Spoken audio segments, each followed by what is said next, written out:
తెలియజేశాడు. మనమే దాన్ని పెంచుకోలేకపోయామే.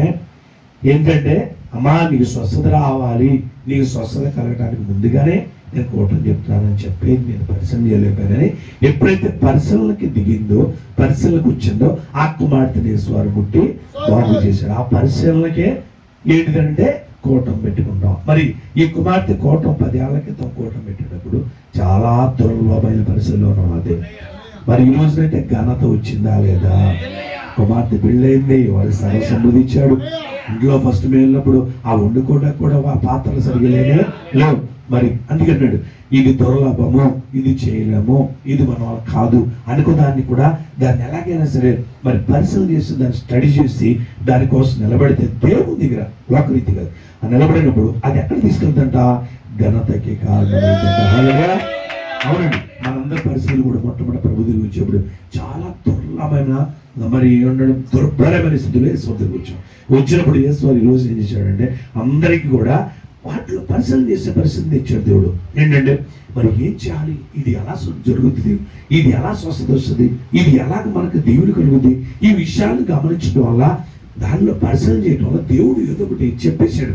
కోటం పెట్టుకోమనో, స్తుత్యాగం చేయమనో, లేకపోతే ఇదిగో ఉపవాసాలు చేయమనో, ఇది చెప్పినప్పుడు ఆ పరిశీలన బయటకు వచ్చినప్పుడు దాన్ని ఎప్పుడైతే పట్టుకున్నాము ఈ రోజున ఘనతంగా నిలబడుతున్నాము. అందుకేనండి దుర్లభమైన సంగతిని పరిశీలన చేయడం అది ఏ విధంగా ఘనతకు కారణం. అందులో ఆమెను అలాగనే కారణాల గురించి మనం తెలియజేసుకుంటే యెషయా గ్రంథము 19:24 చదువుతుంది. యెషయా గ్రంథం 19 ఆ దినమున ఐగుప్తు అష్షూరులతో కూడా ఇశ్రాయేలు 3వ జనమైన భూమి మీద ఆశీర్వాదకరంగా. ఆమేన్. చూసారా, యేసువారు మనల్ని ఏం చేశాడు? భూమి మీద మనల్ని ఆశీర్వాద కారణంగా ఉన్నారంట. హల్లెలూయా. నిజండి, యేసువారు దేవుని బిడ్డలు. మరి ఒకప్పుడు అండి మా నాన్నగారు పుట్టినూరండి. ఆ ఊరిలో మా నాన్నగారు జీవనోధాలు జరిగిస్తున్న సమయాల్లో ప్రభువారు నాన్నగారు పట్టుకున్నారు, ప్రభువులకు వచ్చారు. సేవ చేయమంటే సేవ చేస్తున్నారు. మా నాన్నగారు సేవ ఎప్పుడైతే చేస్తున్నారో కొంతకాలానికి ఏం చేసింది, అతి కొద్ది కాలం 2-3 సంవత్సరాల్లోనే ఆ గ్రామస్తులకి అందరికీ ఎవరికి కూడా యేసు వారికి నచ్చల, యేసు వారు నచ్చల, మా నాన్నగారు చేసే సేవ నచ్చల. మా నాన్నగారు సర్వేరుగా ఉద్యోగం చేస్తూ ఉద్యోగాన్ని రిజైన్ చేసి ప్రభువులకు వచ్చారు. ఎందుకు వచ్చారు అని అంటే మా నాన్నగారు కూడా ఎతికాడు. దుర్లభమైన పరిస్థితుల్లో ఉన్నాడు మా నాన్నగారు. ఏంటి అని అంటే మరి లోపల గర్భం అంతా కూడా పేగులు పడిపోయి, బిజ్జాలు పడిపోయి పేగులు చచ్చిన పరిస్థితి అయిపోయారు. డాక్టర్ గారు 6 నెలల కంటే ఎక్కువ బతకున్నారు 1965-66 సంవత్సరాల్లో. మరి మా నాన్నగారు ఈ దుర్లభమైన పరిస్థితి నుంచి నేను ఎలా బయటపడాలని ఆయన పరిశీలన చేయగా ఏం దొరికింది, ఎక్కడెక్కడ తిరిగారు, ఎన్నో పరిశీలన చేశారు కానీ ఎక్కడ స్వస్థత కలగరా. ఎప్పుడైతే ప్రభువుల గురించి తెలుసుకున్నాను, పరిశీలన చేశారు, ఇక ప్రభువు గురించి ప్రభువులకు వచ్చి మారుమోసుకుంది, ప్రభు సేవ చేయడానికి ప్రభు వారు చెప్పినప్పుడు చేయడానికి సిద్ధపడ్డారో దుర్లభమైన సంగతిని పరిశీలన చేయగానే ప్రభు వారు సేవ చూపించారు. సేవ ఎప్పుడైతే మారుమోసుకుంది, సేవ చేయడం స్టార్ట్ చేశారో ఆ పేగులన్నీ కూడా స్వస్థపడిపోయింది. హల్లెలూయా. ఆ తర్వాత ఘనత కారణమైంది. నాన్నగారు సేవ చేస్తున్నారు, అక్కడ చాలా మంచి పేరు వస్తూ ఉంది, అనేకులు స్వస్థలు కలుగుతూ ఉన్నాయి, అద్భుతాలు జరుగుతుంటే ఆ గ్రామస్తులు కొంతమంది ఏకీభవించి ఏం చేశారంటే ఇక నాన్నగారిని నానా రకాలుగా మాట్లాడటం మొదలెట్టారు.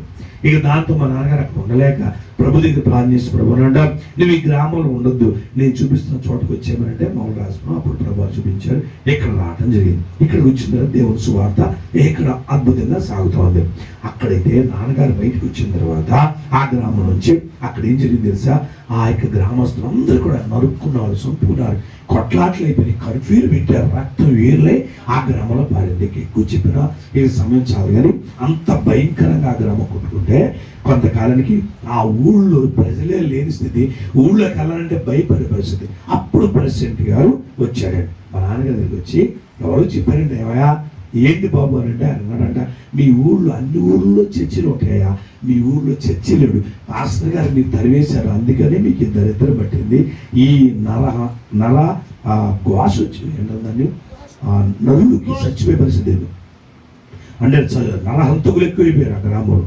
అప్పుడు ఆ ప్రెసిడెంట్ గారు వచ్చి నాన్నగారు బతిలాడయ్యా మీరు మళ్ళారండి, మా యొక్క గ్రామంలో చర్చి కట్టండి అని బతిలాడేప్పుడు అప్పుడు మా నాన్నగారు వెళ్ళి చర్చి కట్టాక ఇప్పటి వరకు కూడా 30 ఏళ్ళ నుంచి ప్రశాంతంగా ఉన్నారు.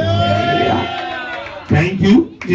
దీన్ని బట్టి ఇక్కడ మనం చదువుకున్న వాక్యం ఏమిటి, ఐగుప్తు అశ్షూరులతో కూడా ఇజ్రాయేల్ మూడవ జనమైన భూమి మీద ఆస్వాదం. ఇజ్రాయేల్ అంటే దేవుని బిడ్డలను బట్టే ఈ భూమి మీద ఆస్వాదం. మూడవ జనం అంటే మూడవ తరం వరకు కూడా అక్కడ మూడవ తరం ఉన్నారన్నమాట.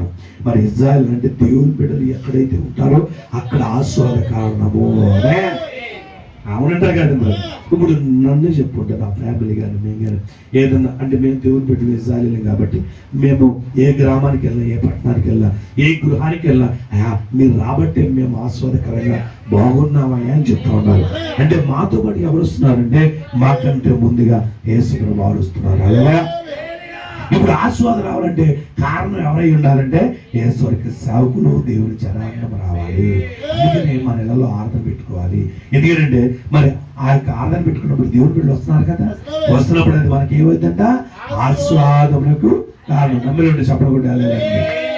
అందుకనండి ఆరాధన పెట్టుకోమని యేసువారు. కొంతమంది దాని గురించి ఎన్నో రకాలు మాట్లాడతారు. మన గృహాల్లో ఆస్వాదన కారణం అంటే అది నిలబడాలి అంటే వస్తే కొంతమందికి ఒకరు ఆరాధన పెట్టుకోపోయినా బాగానే ఉండొచ్చు, సమృద్ధిగా ఉండొచ్చు, కానీ నిలబడాలి కదా. నిలబడాలి, ఇంకా ఇంకా ఏమండి మంచి సమృద్ధి దీవెనకరంగా ఆస్వాదకరంగా ఉండాలి అంటే కారణం ఎవరై ఉండాలంటే దేవుని బిడ్డలే మనకు ఆస్వాద కారణము. అలాగే అది మన 25 చూడండి.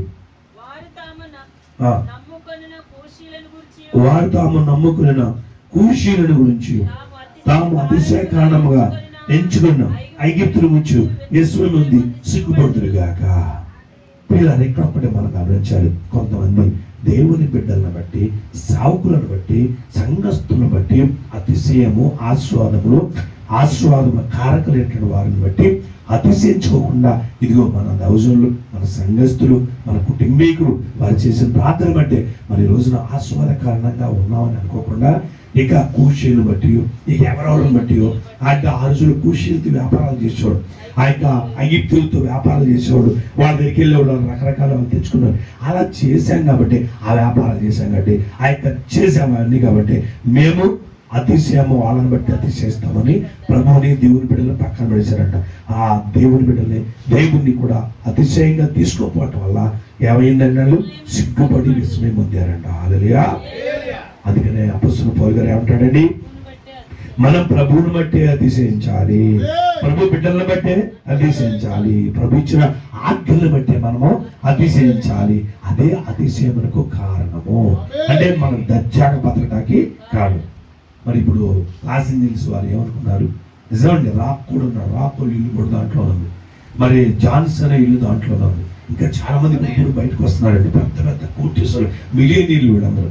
వీళ్ళు ఎక్కడ అతిశయించారు? దేవుని బట్టి అతిశయించరా? మీరు పీల్చే గాలి దేవుంది, మీరు ఉన్న భూమి దేవుంది, మీరు భూమి మీద అవలచి నివసిస్తున్నారు. ఈ బాడీ మొత్తం ఉన్న అవయవాలన్నీ ఎవరి అండి? ఈ డబ్బులు పెట్టి అనుకుని లోపల అవన్నీ దేవుని మర్చిపోయి దేవునికి ఏమో జీరో ఇచ్చేసారు. అంటే ఇచ్చిన ఆయనకి ఏమో జీరో ఇచ్చారు, ఇవ్వని ఆయనకేమో వీళ్ళ యొక్క పనిని బట్టి బట్టి దాన్ని బట్టి మహిమచ్చారు. అందుచేత ఈ రోజున వాళ్ళు ఏమైపోయారంటే జీరో అయిపోయారు. బెంజ్ నుంచి గంజికి వచ్చారు. ఇవాళ ఆ చెప్పలు అడుగుతుంటారు. కారణం ఏంటంటే మనం అందుకని ఎప్పటికప్పుడు కూడా మరి వాళ్ళు చూడండి ఎంత కోటీశ్వరులు ప్రపంచాన్ని కొనేయగలరు, దేశాలు రాష్ట్రాలు కూడా కొనేయగల ఆస్తి అంత శ్రీలు అని. మరి మనమంతటి వాడు అండి అలాంటి వాళ్ళని దేవుడు మట్టి కనిపించాడు. నిజంగా మనంతటి వాళ్ళు. అందుకని మనం వాళ్ళు దేవుణ్ణి అతిశయించడం, ప్రభుని అతిశయించడం. పైగా పోపు గారు ఉంటాడు చూసావా, పోపు గారిని ఎక్కించి ఆనంద చేశారండి. ఒక మంచి సినిమా యాక్టర్, చాలా పేరు పొందిన సినిమా యాక్టర్ అయితే ఆ టోపీ పెట్టుకొని కర్రోడు పెట్టుకొని ఆయన అపాసం చేశారు. అంత వయసులో ఆయన అంత పరిచయం చేస్తానంటే మాట్లాడండి, అంత వయసులో శుభ్రంగా అన్ని ఎలగపాలు తినేసేసి ఎంజాయ్ చేయొచ్చు. పోపు గారు ప్రయాసపడుతుంటే ఆ సేవ చేస్తూ ఉంటుంటే ఆయన ఎక్కించి ఆనంద చేయటం వల్ల మరి ఆమె ఇల్లు $1 మిలియన్ గృహం, అది ఎకరాలు ఆ ఇల్లు కూడా తగలకపోయింది. ఇప్పుడు సారి చెబుతుంది ప్రజలకి, దేవుడికి సారి చెబుతుంది, నన్ను క్షమించండి, నేను అలా చేయబట్టే నా ఇల్లు బుగ్గి అయిపోయింది. అందుకని మన అతిశయ కారణం అంతా దేవుని బిడ్డలే సాగుతుంది. మనం ఎప్పుడు వారి ఎందుకు మనం అతిశయించాలి. అప్పుడు మనకు దేవుడు ఇచ్చినవి ఎక్కడికి పోనే హ్యాపీగా ఉంటామే. వారు వాళ్ళకి ఓటింగ్ పెట్టినప్పుడు వాళ్ళు ఎవరికి ఓటు వేశారంటే వాళ్ళ యొక్క పనికి ఓటేస్తున్నారు, బ్రహ్మాండమైన ఓటు. వాళ్ళ యొక్క డబ్బులకు ఓటేస్తున్నారు. వాళ్ళ యొక్క కన్నా తల్లి కూడా తక్కువ వేశారు ఓట్లు. తండ్రికి అసలు తీసి పడేశారు. వారి యొక్క అసలు పరమ తండ్రి దేవుడికి మాత్రం 0 ఇచ్చారు అన్నమాట. అలా అంటే ఒకటే మాట, దేవుడు ఎవరు, దేవుడు మాకు అవసరం. ఇది జరిగే ముందే ఒక యవనస్తుడు ఒక షాపింగ్ మాల్కి వెళ్ళి వీడియో తీసుకుంటూ వెళ్ళాడు. ఒకప్పుడు అంటే మరి ఈ జేసులయం మీరు యేసువారిని ప్రేమిస్తున్నారా అని అన్నాడు ఒకడు. మరి స్త్రీలను అడిగితే నాట్ ఇంట్రెస్ట్, నో ఇంట్రెస్ట్, మాకు ఇంట్రెస్ట్ లేదు.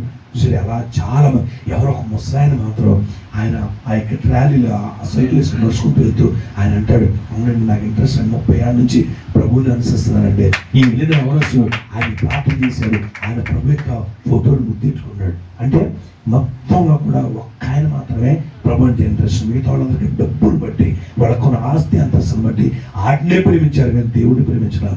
అందుకని ఎన్ని ఉన్నా యేసు నేనిదే సున్నా. వీళ్ళు అనుకున్నారు యేసైకి మనం సున్నా వేసి అనుకున్నారు. కానీ యేసు వారు చూసి పైనుంచి ఆయన సున్నా పెడితే అయిపోతారు మాట్లాడే దేవుడు.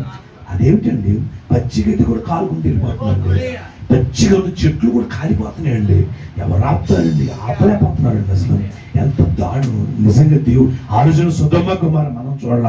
ఈ రోజున సొదొమ కుమార కంటే భయంకరంగా కాలిపోతుండే. కళ్ళు ఉదయం విదారకమైపోతాను. కారణం ఏంటంటే వీడు ప్రభువుని బట్టి అతిశయించరా, అన్ని ఆయన ఇస్తే ఆయన్ని బట్టి అతిశయించరా, ప్రభువుని బట్టి అతిశయించకపోవటం వల్ల జరిగింది. పౌలు గారు అని చెప్పాడు, ఎల్లప్పుడూ ప్రభువునన్నే ఆనందించండి. కారణం మనం ఆస్వాద కారణంగా ఉండాలంటే కారణం ఎవరై ఉండాలంటే దేవుడు, నెక్స్ట్ సాగుడు, నెక్స్ట్ సంఘమే. మనకు అది లేదు ఇది లేదు మేమేం చేస్తాం కదా. నేను ప్రేస్ పెట్టాను, మరి ఉపవాసపాతం జరిగింది, మరి ఎంతో బ్రహ్మాండంగా జరిగింది అంటారా? అద్భుతంగా దేవుడు చేశాడు. కావాల్సినవన్నీ కూడా ఏమి లోటు లేకుండా సకల ఆస్వాదం సమృద్ధికి ఇచ్చాడు. కానీ అంత జరిగింది. లాస్ట్కి వచ్చాను, నా బ్యాగ్ చూసుకుని బ్యాగ్ మొత్తం ఖాళీ, రూపాయి లేదు. నాకు మిగిలింది ఎంత? 150 రూపాయలు మిగిలింది. అన్నీ ఇప్పుడు నేనేం చేయాలి? అయినా సరే నా ప్రభునంది నేను అతిశయిస్తా. హల్లెలూయా. ప్రభు కూడా ఖర్చు పెట్టాం, ప్రభువే మనకి ఇస్తాడు. ఈ విశ్వాసంతో సాగిపోతాం. ఆమేన్. కొంతమందికి వచ్చింది కూటమిట్టిన అయ్యారికి 8,000 మిగిలి ఏం మిగలేదండి. 150 రూపాయలు మిగిలేయండి. అన్ని సర్దగా లాస్ట్కి 150 రూపాయలు.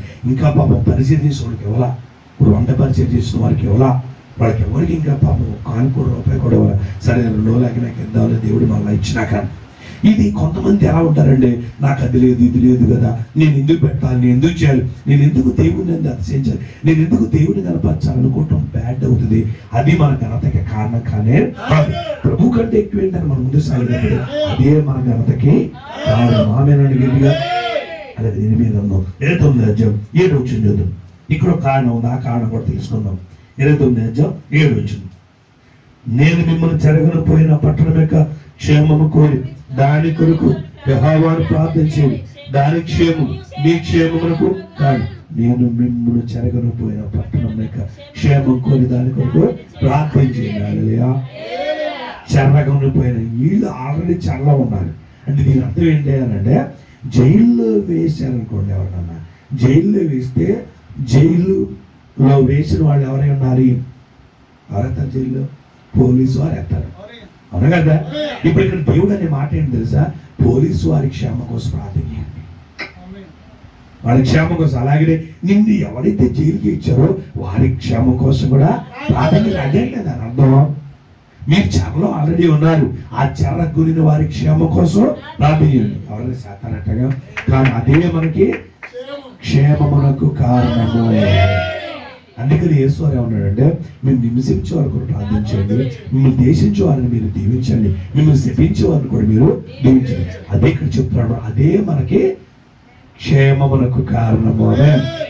నన్ను ఇలాగ జైల్లో పెట్టారు, నన్ను ఇలా హింసించారు, నన్ను ఇలా బాధించారు, వాళ్ళని అటు చేస్తారు ఎటు చేస్తారు అని అనకూడదు. వాళ్ళని క్షమించమని, వాళ్ళని క్షేమంగా ఉంచమని ప్రార్థన చేస్తారంట. అది మన క్షేమమునకు కారణము. హల్లెలూయా. రీజన్లు తెలుసుకుందామండి. అలాగే ఇంకా పరిస్థితి చేస్తే 1 పేతురు 1:3 మరి కొత్త నిబంధన కాలంలో 1 పేతురు 1:3 నశించుపోవచ్చు. 1 పేతురు 1:7 1 పేతురు 1:7 నశించుపో సువర్ణం అగ్ని పరీక్ష వలన శుద్ధపరచబడుచున్నది కదా, దానికంటే అమూల్యమైన మీ విశ్వాసము ఈ శోధన చేత పరీక్షకు నిలిచింది యేసుక్రీస్తు ప్రత్యక్షమైనప్పుడు మీకు మెప్పులు మహిమలు ఘనత కలుగుదే కారణం. హల్లెలూయా. ఇప్పుడు యేసు వారు రెండవ రాకడ వస్తా ఉంది. ఆయన రాకడ దగ్గరగానే ఉందని నా అనుమానం. ఎందుకంటే అనుమానమే కదా, ఇది నిజం అనమాట. ఎందుకంటే నా రాకడ సమయానికి ఇవన్నీ జరుగుతాయి అన్నాడు. అలాగే జరిగిపోతా ఉన్నాయండి. చాలా సంఘటనలు జరుగుతుంది. అంటే ప్రభువారి ద్వారం మీద దగ్గరగానే రెడీగానే ఉన్నారు. హల్లెలూయా. మన పసిపిల్లవాడిని అమెరికాలోనే అక్కడ ఏదో ఫంక్షన్ ప్రేయర్లో ఉంటే ఆ చిన్న పిల్లవాడిని నాకు ఏం తెలుస్తుందండి, మన పాప అందాన్ని మిల్కి అంత వయసు జీసస్ ఇస్ కమింగ్ అని అలాగ చేయి చూపించి ఆయన వచ్చిరాని మాటలతో ఆ పసిపిల్లడు మాట్లాడు అంటే త్వరగా వస్తున్నాడు యేసువారు. పసిపిల్లడికి దేవుడు బయలుపరిచాడు. హల్లెలూయా. ఆయన త్వరగా వచ్చిన టైం, ఆయన వచ్చే టైంకి మనం ఎలాగ ఉండాలి అది ఇక్కడ చెప్తున్నాడు అనమాట. నశించిపో సువర్ణ అగ్ని పరీక్ష వల్ల శుద్ధపరచబడుచున్నాడు కదా, దానికంటే అమూల్యమైన మీ విశ్వాసం ఈ శోధన చేత పరీక్షకు నిలిచినదే యేసుక్రీస్తు ప్రత్యక్షమైనప్పుడు మీకు మేపులు మహిమలు ఘనత కలిగిన కారణం. అంటే మీరు ఎవరన్నా ఒకవేళ పరీక్షించబడుతున్నారా, శోధించబడుతున్నారా, శ్రమల కారణాల్లో శ్రమల్లో ఉన్నారా, ఉంటే మాత్రం ఏమాత్రం భయపడద్దు, దిగులు పడద్దు, బాధపడద్దు. ముందుగా ప్రభు దిగిరాగానంట, ప్రభు రాగానే ముందు ఆ శ్రమలు పడే వాళ్ళనే ఫస్ట్ గా పలకరిస్తాడంట. శ్రమలు పడే వారిని మరి వాడిని ఏం చేస్తాడండి, వాళ్ళకి మెప్పు ఇస్తాడంట. ఏమిస్తాడు? మెప్పునిస్తాడు. శ్రమంలో విశ్వాసం పడిపోకుండా ఉంటాడంట. దేవుడు మెచ్చుకుంటాడు. ఆయన దిగుచ్చినప్పుడు మరి ఏమిస్తాడు? మహిమిస్తాడు, ఘనతిస్తాడు. ఆమేనండి. ఇప్పుడు ప్రభు ఇప్పటికి వస్తాడో ఏంటో, ఆయన దిగి వచ్చినప్పుడు ఇప్పుడు అంటే ఆయన సశరీరిగా ఆయన చూసే టైం అన్నది అది ఏ సమయం మనకు తెలియదు. కానీ యేసు ప్రభు అయితే ఆయన ఆకాశం ఉంది కాదు, మన కళ్ళ ముందు ఎప్పటికప్పుడు మన మధ్యలో ఎప్పుడు చూస్తూనే ఉన్నాడు. ఆయన మన మధ్యలో ఉంటూనే ఉన్నాడు. ఎక్కడ నా నామం పేరు ఒకరు ఎక్కడ ఇద్దరు ముగ్గురు కూడా ఉంటారు, వారి మధ్య నేను ఉంటాను. అలాగే కాబట్టి ఖచ్చితంగా మన దగ్గరికి వస్తాడు.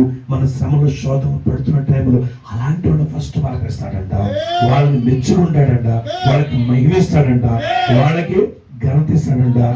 ఈ మహిమ మెప్పు ఘనత దేవుడి నుంచి మనకు రావాలంటే దానికి కారణం ఏంటి అని అంటారంటే శ్రమైనా పడాలి, శోధనలు సహించాలి. నెక్స్ట్ వెళ్దాం. మన కారణాలు రీజన్స్ అనమాట. ప్రభు దగ్గర మనము ప్రభు మెప్పు పొందుకోవాలంటే శ్రమలు సహించుకోవాలి. అదే యోహాను 2:10 తన సహోదరుని ప్రేమించేవాడు వెలుగులో ఉన్నవాడు అతని యందు అభ్యంతర కారణాలు ఏ ఉండవు. అలరియా. సహోదర సహోదరుని కనుక ప్రేమించే మనసాక్షి ఉండంట, వాళ్ళకంటే అసలు ఏమి అడ్డుబండ్లు ఆటంకాలనే రావు. కారణం అన్నది ఏముండనే ఉండదు. అందుకని మన ఒకరినొకరు సహోదర సహోదరి కంటే అందరూ కూడా ఒకరినొకరు ఎలా ఉండాలా? ప్రేమ కలిగి జీవించాలి. అలా ఐక్యత కలిగి జీవించాల. సహోదరులు ఐక్యత కలిగి జీవించట ఎంత మేలు, ఎంత మనోరమే. అలా ఉన్నప్పుడంటే వాళ్ళ మధ్యలో ఏ అభ్యంతరాలు అన్నవి రానే రావు. అసలు కారణం ఉన్నదంట. ఆమె అంటే మనకు అభ్యంతరం కలిగేదానికి కారణం ఏంటి అని అంటే ఆ యొక్క ఐక్యత కోల్పోవటమే. కాబట్టి నెక్స్ట్ వెళ్దాం. టేస్ట్ 2 కొరింథీ 3:9 2 కొరింథీ 3:9 శిక్షా విధి కారణం. ఎవరికైనా ఒక శిక్ష జరిగింది అనుకో, ఎందుకు శిక్షా విధి కారణమైన పరిచర్య మహిమ కలిగినదైతే నీతి కారణమైన పరిచర్య ఎంతో అధికమైన మహిమ కలగదగదు. అలరియా. కారణాలు చూసా ఒక్కొక్క పరిచయం చేసినప్పుడు అండి, మరి గత కాలంలో మనం ఎన్నో పరిచయం చేసాం, ఎన్నెన్నో చేసాం. వాటి వల్ల శిక్షలే వచ్చినాయి కానీ మహిమ రాలా. మరి కొన్ని పరిచయాలు చేస్తే, కొన్ని పనులు చేస్తే వాటి వల్ల ఏదో ఒక ఘనత కలిగిందని సంతోషపడుతున్నాం. మరి అలాంటి వాటికి శిక్షా విధికి కారణమైన పరిచర్య మహిమ కలిగింది అయితే నీతికి కారణమైన పరిచర్య ఎంతో అధికమైన మహిమ కలదు కదా. హల్లెలూయా. కాబట్టి నీతికి కారణమైన పరిచర్య ఏంటంటే యేసు ప్రభువు యొక్క పరిచర్య, ఆయన నామం గురించిన పరిచర్య, సువార్త పరిచర్య అవ్వచ్చు, అలాగే మరి పరిచర్య అవ్వచ్చు, వడ్డన పరిచర్య అవ్వచ్చు, అలాగే ఏదైనా సరే దేవుని సన్నిధిలో పరిచర్య చేస్తే అది ఏమైందంట? దేనికి కారణం అంట? మహిమకు కారణము. హల్లెలూయా. కాబట్టి ఇప్పుడు ఇక్కడ అరుణ గారు కూడా పరిచర్య బాగా చేస్తుంది. అసలు ఎవరు పగలంతా ఎవరైనా చేస్తారు? అసలు పగల డ్యూటీ చేసి మళ్ళీ చర్చిలో డ్యూటీ చేస్తారు. పగలక్కడ డ్యూటీ చేసి మళ్ళీ 6 గంటలకు వచ్చి చర్చి మొత్తం పెంచుకొని తుడిచేసేసి మళ్ళీ ఇంటికి వచ్చేసి మళ్ళీ ఇంట్లో అంతా చూసుకొని మళ్ళీ రాత్రి 9 గంటలకు వచ్చి మళ్ళీ అక్కడ ఎవరెవరో మరి ఏమైనా తిన్న పదార్థ ప్లేట్లు అక్కడ ఉంటే మళ్ళీ అవన్నీ వంటగదిలో శుభ్రం చేసి క్షేమంగా కింద దిగి వస్తుంది. అదే టైంలో 10:30కి మాకేం 10:30కి ఆకలేస్తుంది అనమాట. మా అట్లేస్తా అంటే పాప ఎక్కడో మాట్లాడుతుంది. అలాగనే అయినా సరే అలాగే వెళ్ళి నేను నాకు నిద్ర వస్తుంది, నేను పడుకుంటా, నేను చేయలేను అని ఉందని అలాగనే వేస్తానే అని చెప్పేసి ఆవిడ ఆ రీతిగా పరిచయం. మరి ఇది ఎంత అధిక మహిమకు కారణము. కాబట్టి మనకి ఇక్కడ శిక్ష అంటే కొన్ని పరిచయలు మనం చేసేటప్పుడు కష్టంగా అనిపించిన అది ఆ పరిచయలు మనం అలా చేస్తానంట అదే మనకు అధికమైన మేలులకు మహిమకు కారణం. సపడకూడదు. నిజమండి, నేను నా స్వయాన్ని నేను అనుభవించాను. నేను నా చిన్న వయసు నుంచి కూడా చిన్నప్పుడు 3 ఏళ్ల నుంచి కూడా నా నెత్తి మీద మా తల్లిదండ్రులు తప్పడాలు పెట్టారు. ఉత్తనే కాదు, అవి బరువు తప్పడాలు పెట్టి నీరు మోసం వాళ్ళు ఎక్కడ హాస్పిటల్ వచ్చి ఎంతో అది ఆ పక్కన పిల్లవాడు చూసారు సునీల్ గారు చిన్న అబ్బాయి అంత వయసు నుంచి మోసారు. మరి అది ఒక శిక్షలాగా బాధలాగా చేసేవాడు కాదు, కానీ దాంట్లో ఒకసారిగా ఆనందంగా ఆ నీళ్లు మోసేవాడు.